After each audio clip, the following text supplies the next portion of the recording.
محمد هستم. امروز میخوام در مورد اختراع جویجی بیزرا باهاتون صحبت کنم. یه مقدار قهوه کم، یه مقدار آب کم و زمان کوتاه عصاره گیری. به نظر من این افتضاحه. این یک نسخه فست فودی قهوه است، ولی به خاطر اینکه شما از ما خواستی امروز میخوام طبق سرفصل جیمز هافمن در کتاب اطلس قهوه اینو به شما آموزش بدم. دستگاه رو روشن میکنیم تا آب گرم بشه. با یه پارچه مناسب سبد رو تمیز میکنیم. ترازو رو روشن میکنیم و پورتافیلتر رو وصل میکنیم.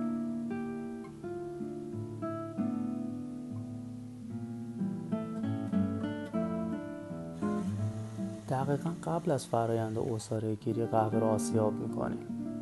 برای بهتر توضیح دادن درجه آسیاب قهوه من برای شما مثال 2 تا کوزه رو میزنم. یکی از کوزه با سنگ پر شده و یکی دیگه از کوزه با شن پر شده.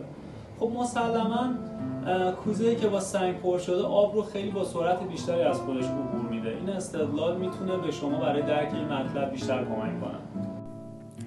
مجدداً گروپ رو وزن میکنیم. من ترازوم رو روی 18 گرم ست کردم. فرآیند تمپینگ خیلی مهمه. باعث میشه که کورکی بودن قهوه از بین بره و با یه تمپینگ مناسب از چنلینگ جلوگیری میشه. دکمه عصاره گیری رو میزنیم تا آب دستگاه عوض بشه. دسته رو توی دستگاه قفل میکنیم. حتما موقع فرآیند عصاره گیری ریشوی 1:2 رو در نظر داشته باشید.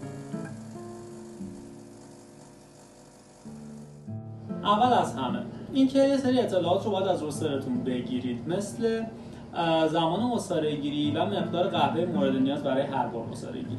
نکته دوم، اگر دمای اتاقتون متغیر هست هر بار باید آسیابتون رو تنظیم کنید.